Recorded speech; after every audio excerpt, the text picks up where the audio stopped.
Howdy partners, it's your boy here, and we are back for some more Fire Emblem Heroes. Today's video is a request from our friend Salag8013. So Salag says, can you make a video on scoring in different game modes? Okay, so obviously Fire Emblem Heroes is just complete degeneracy. This game, you gotta be a freaking lawyer to keep up with this game and all the rules and all the clauses and all that nonsense. And the game itself does not do a very good job of explaining how things work. So for this particular video, we're gonna go over how scoring works in specifically the Coliseum modes. I'll do a separate video later for Aether Raids and also the extra modes like Mjolnir Strike and Pawns of Loki. But I feel like it's imperative that we start things off with Arena mode because, of course, Arena is probably the most important mode that you need to understand as far as scoring is concerned, because the scoring in Arena will impact a lot of other modes as well. So we head over here to the Arena Score Calculator. If you've never seen this website, then there will be a link to it in the description of this video, so you can easily just access this tool. This is the Arctic Silver Fox Calculator, and it's up to date as of right now, so the most recent units will be here. So what you want to do for Arena, let's go ahead and also pull up this cheat sheet here. This will be pinned in a comment, so you can quickly go ahead and skim through this if you don't want to watch the video and you want a TLDR. This has all of the rules you need to know for all the Coliseum modes. So we're going to start with Arena, as I said. Your base score is calculated by the BST of the units you deploy. We can quickly demonstrate that here. So let's take the new Kellum that we got on the Halloween banner. As we can see, his unit score is 694. If we load his maximum possible score, we get a 762. Now, by comparison, let's pull up another unit that is also a Tempest Trial prize that has a lower BST. I guess we can go for the Ninja Hana. What was she, SM? No, that's IM. There we go. Okay, so this is Ninja Hana, a similar Tempest Trial unit, and we go ahead and load her max BST, and it pales in comparison to Kellum. So, as you can see, BST is important. The reason why Kellum outscores her is because his BST is just higher. He's an armored unit with a lot of stats distributed all over the place, whereas Hana was an infantry god axe at the time. Okay, also, merges and IVs count, but Ascended Traits and Dragon Flowers and Summoner Support do not, so you don't want to be over-reliant on outside sources of score. As you can see here, if we lower the amount of merges our units have, the score will go down. As you see, it's going down there, and when we raise the merges, the score only goes up. So a bad side to Arena is that you got to run basically all plus 10s, which makes it very inaccessible to free-to-play or newcomers. You either have to have been playing the game for ages and have a lot of plus 10s, or just whale and have a lot of plus 10s that way. So Arena is kind of gatekept behind whaling in that regard. Okay, also keep in mind that certain skills such as the Duo and Legendary Duel effect and the Duel 4 passive skill can increase the BST of a unit that has one. So we'll just go ahead and pull up two legendary heroes here. We'll pull up a recent red hero. Let's see. Actually, let's just go for Roy. Legendary Roy. I think that's fine. Okay, so Legendary Roy, and we'll also pull up Legendary Ike, a sword legendary hero. So we go ahead and load both of their max scores, and they actually score the same. That's because you can run Red Infantry Duel 4 on Ike. If we go ahead and take that out, we just go for a 300 SP. His score will drop, but that's not going to be the case with Roy. If we go ahead and do that, his stays the same, and that is because Legendary Roy was a pair-up hero, so his pair-up dual skill effect raises his overall BST, whereas Ike unfortunately did not have that, so you would have to run Duel 4 on him. We can go ahead and take a look at the table here, the Legendary Effect table, and all of the heroes you see here, these were from the first wave of Legendary heroes. None of them increased their BST with a dual effect on their Legendary skill, unfortunately. So if you're going to run one of these heroes, if you have them at plus 10 and you have to run them for Arena, you would have to give all of these guys a Duel 4 skill in order to maximize their score. However, if you have a plus 10 legendary hero from this listing down here, the pair-up listing, you're good to go. You don't have to worry about giving them a pair-up skill, or you don't have to give them a Duel 4 skill, so you're free to run an actually good passive, and their scoring will amount to whatever their dual skill will let them go up to. So you're good to go pretty much here. if you wailed at the start of the game, then you're out of luck. You got to run a dual force skill. So just another bit of like how power creep and score creep and all that. Okay, also, you're required to run a bonus unit for Arena, and you also have to get at least 1 KO in every fight with that bonus unit. And this unit is rotational and will vary from season to season. We could quickly go ahead and pull up the actual game here, and we can head on over to the Coliseum, and we can see that. So if we go over to the arena right here, you'll notice that right now these are the bonus heroes that are in season, and you just have to run one of them. It doesn't matter which one on your team, but you would want to focus on the ones that score the highest. So for here, who would score the highest? I guess that would be Feebale. No, it would actually be Alencia, because she's a legendary hero with the pair-up feature. So she scores higher just by that. But in terms of just like raw BST, it might be Feebale or Fee. Actually, it might be Fee who scores the highest out of this group. So you would want to run whatever your highest scoring bonus unit is, and you would want to make sure you're getting 1 KO with that unit. So for this example, I have Alphonse on this team. He is currently a bonus unit, so every fight that I do, I would have to get a KO with Alphonse somewhere in there. Best of luck with that, but I mean, there are multiple other bonus units that we could possibly go for, so you don't have to rely on the Asker Trio if you don't want to. Also, legendary heroes of the corresponding season can further increase the score of your units by equipping the matching blessing. You can effectively run up to 2 legendary heroes of the matching season to further increase your score, although 1 legendary hero is more than enough. So let's go over back to here, and we can quickly show that. Let's see here.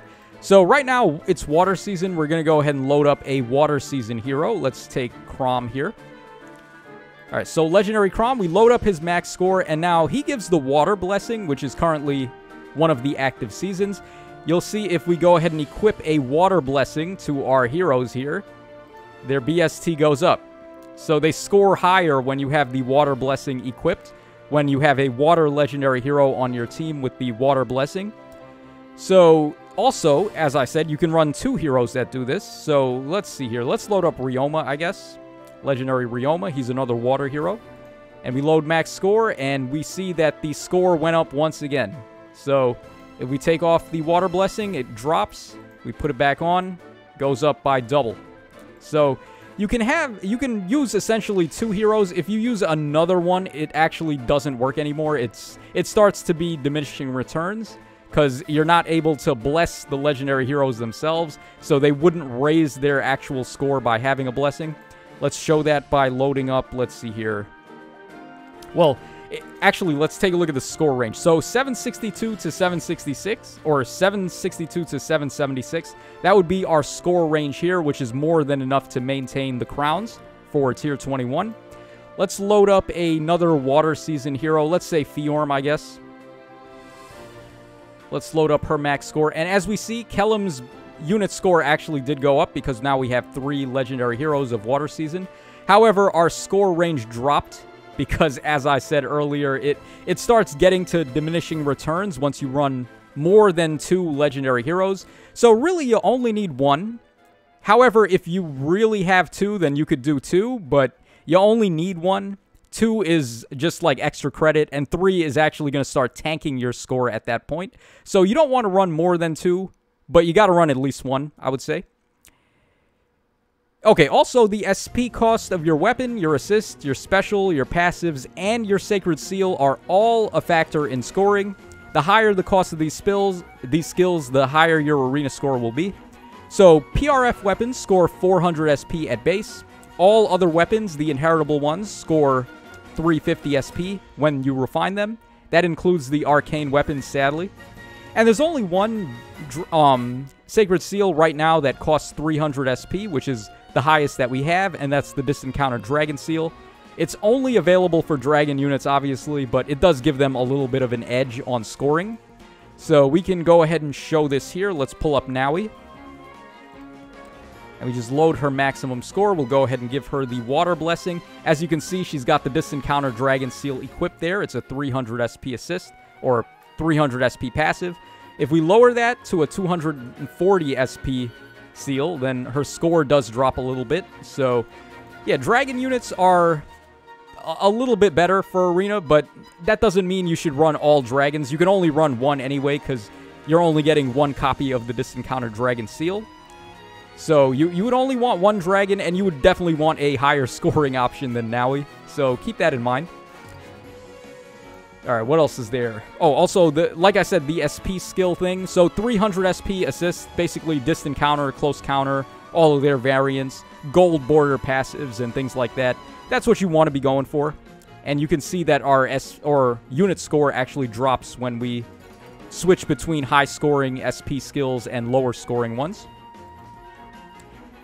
Now, finally, you can't allow any of your units to be KO'd during your fights, as this will decrease your score. So if you're playing in Arena, you got to make sure every single fight you do is a flawless win.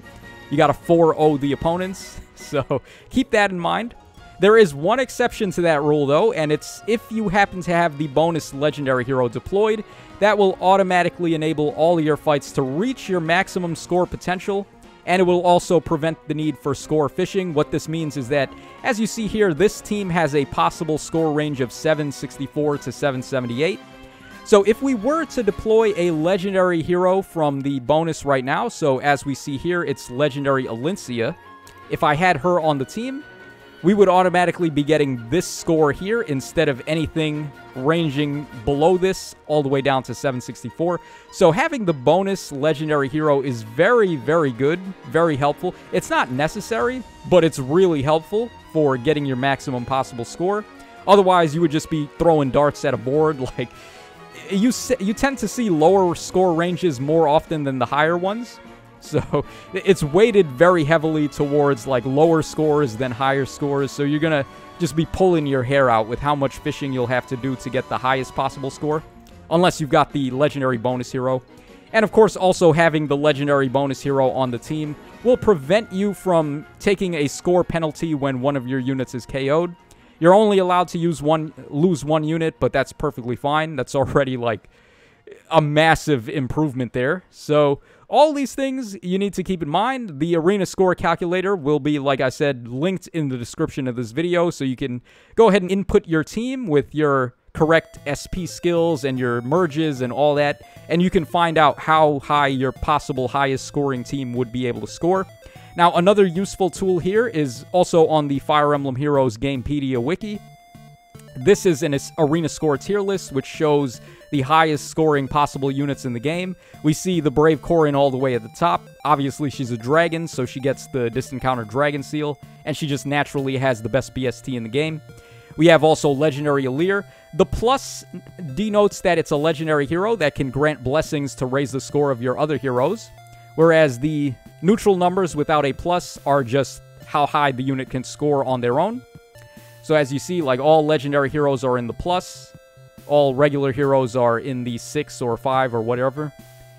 Then we have some duo heroes down here, but I wanted to throw attention down here to 83. This is the highest possible score we can get free to play. So Vigard and Murdoch are in there. Cyril actually should be in here as well, but he is not for some reason. And Kellum as well, the new Kellum that we got from the Tempest Trial.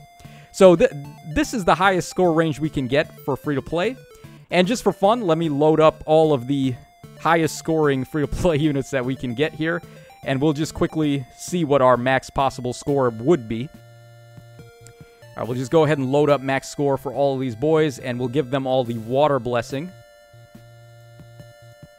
And free-to-play, this would be your highest score range, 764 to 778. That's certainly more than enough to stay in Tier 21 and maintain the crowns. The only downside, of course, is that you got to run a bonus unit, and there's no telling who your bonus unit is going to be. So that is the downside, of course, and that's what makes it a little hard to maintain free-to-play Arena status. Okay, so that covers us for Arena. That's pretty much all you need to know there. As I said, Arena scoring will be necessary for a lot of other modes as well. So let's move on to Arena Assault now. So the way that Arena Assault works is that your base score is actually calculated the exact same way as it is for Arena. So whatever you see here, this number right here, this will translate the exact same towards Arena Assault. However, there is good news. It's only for your first fight. So the first fight that you do, we'll use this scoring, and then after that, all the other fights, you're free to just use whatever you want. Like, doesn't matter what kind of skills they have equipped, how many merges, or anything of that nature. So you do get a little bit of a free pass in Arena Assault. Yeah, and also, you gain additional points in Arena Assault for each unit that you deploy that has a matching blessing equipped to the season. Always, there's going to be 2 Legendary and 2 Mythic seasons on rotation, as we can go ahead and pull this up and take a look at. So we go over to Arena Assault. And currently, it's Water and Wind season and Astra and Animus season. So every single unit that I would deploy for Arena Assault here, every single unit would have to have one of these 4 blessings equipped. And only for the first fight would I have to use my highest scoring team. We can just go ahead and run somebody better than Alphonse here real quick. Just so I can give you guys an example of like how the scoring would work. Let me just quickly give these guys some assists as well. We'll just go for some 240 SP assists. So I know the Brett's skills do. We'll just go for those. Alright, then one more for Holst. I just recently got this guy to +10 from the additional copy that we got from the GHB rerun. Alright, so there we go there. So now we'll go ahead and hop into Arena Assault. This is a pretty good scoring team for Water Season. Now, another good thing about Arena Assault is that we don't have to worry about bonus units. So it's literally just our highest scoring possible team, as I showed with the one setup there with Vigard, Kellum, and Cyril. Okay, so 764, as we saw, that's like the lowest possible. So we would want to keep on refreshing. This is what you call fishing.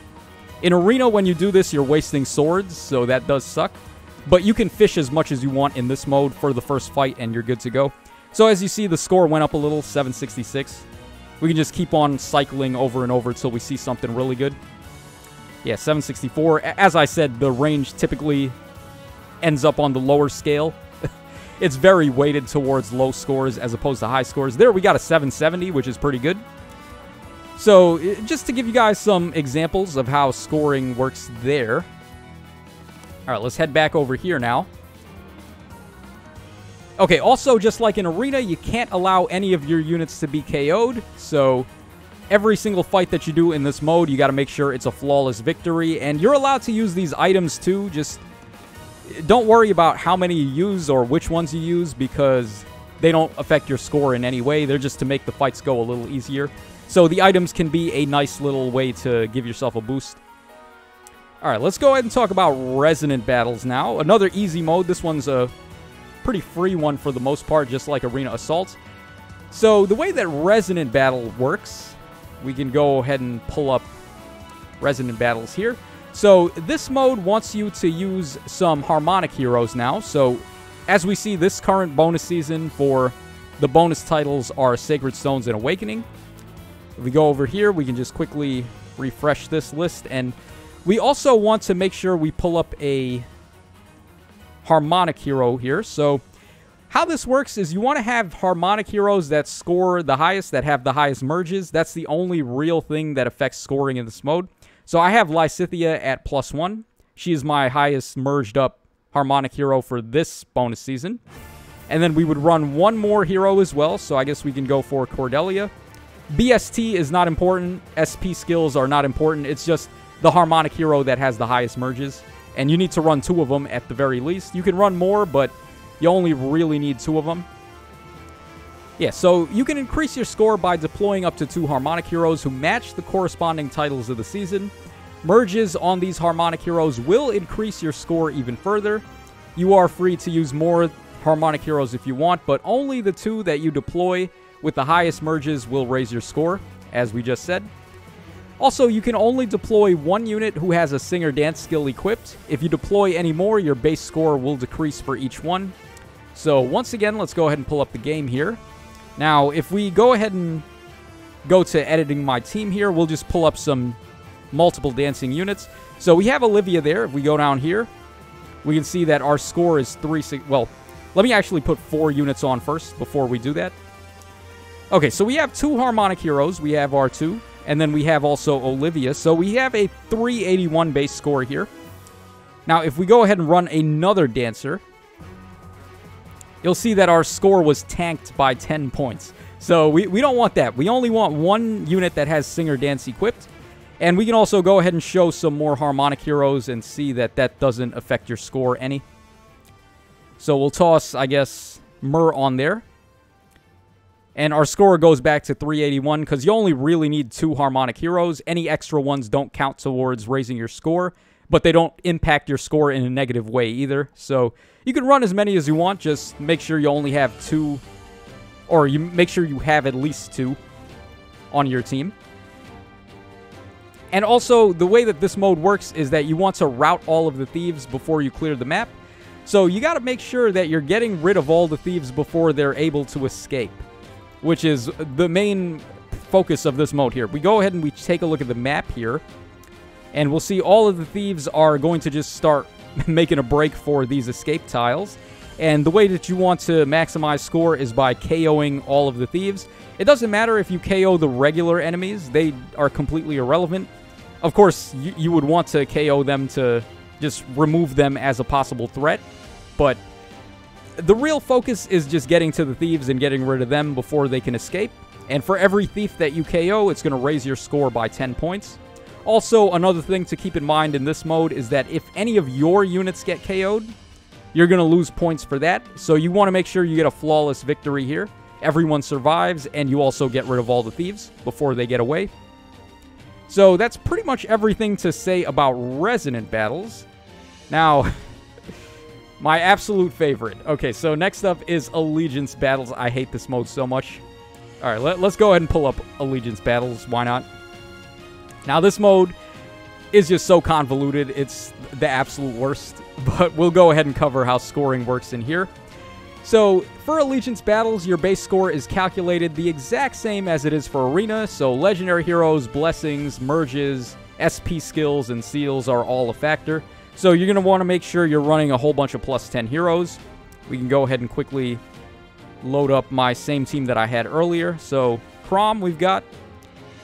We'll go ahead and pull up Lyn as well, and then we'll pull up Holst and Lumera. So, these are all pretty high-scoring units. And if we go back over to Allegiance Battles, you'll see that my base score is pretty good.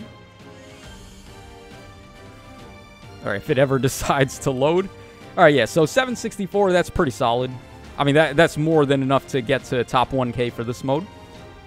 But that's not really where the problem lies. Things get real troublesome in this mode. So also, pair-up heroes play a huge factor in this mode.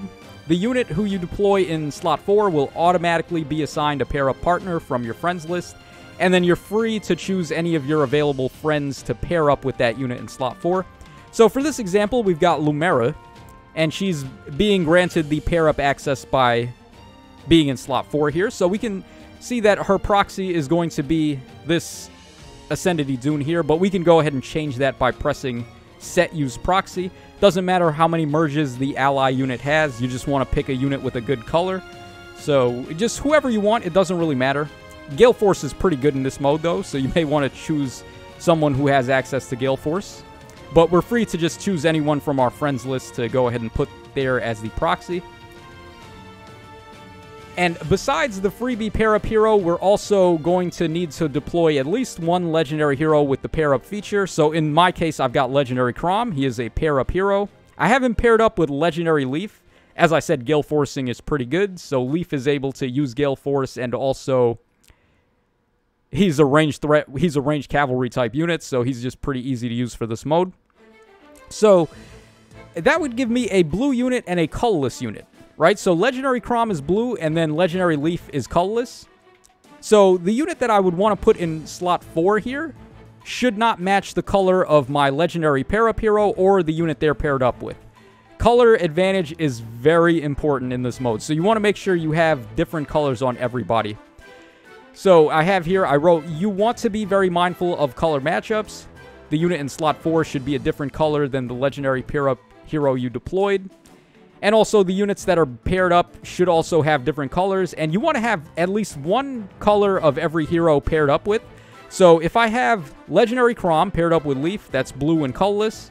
And then we have Lumera in slot 4, that's red. So we would need to take a proxy unit that is green here. So, for example, let's just go ahead and grab this Echidna. So this would give me a paired up hero of every color, Chrom, Leaf, and then we have Echidna and Lumera. So that's the bare minimum requirement necessary for us to get max score. Now, for every KO you get in this mode with color advantage, your score will go up. And your score also increases when specifically a unit who is paired up gets a KO. So basically, every single KO you get in this mode needs to be with a paired up hero who also has color advantage. Yeah, you think that's convoluted enough? It's just really annoying. It's very difficult to actually get all the KOs. If you've got multiple legendary pair up heroes, you're good. But if you're not a whale and you've just got one all by his lonesome and you get the slot 4 pair up hero for free, that's really all you've got to work with. The other 2 units cannot get any KOs whatsoever because they're not going to be maximizing your score. So you have to pretty much get all of your KOs in this mode with only the units that are paired up, and they have to have color advantage. And then finally, of course, like all the other modes, you cannot lose a single unit while you're playing in these modes. If you do, you're going to lose your score. So another mode where you got to get a flawless victory. It's very annoying, but that pretty much covers us for all of the Coliseum modes. As I said, there's going to be a link to this cheat sheet in the video. I'll put this as a pinned comment, and I'll also link these useful tools here in the description of the video, so you can go ahead and check it out and set up your arena scoring and Coliseum scoring and all that good stuff. So this is your boy Tacho signing out. I hope y'all enjoyed the excessive ramble on how to score better in these certain modes. We're also going to do Aether Raids and all the other modes as well later, but it's too much for one video. So that's all for now. Hope y'all enjoyed it. Leave requests in the comments because I'm still taking requests. And I will catch you guys again on the flip side.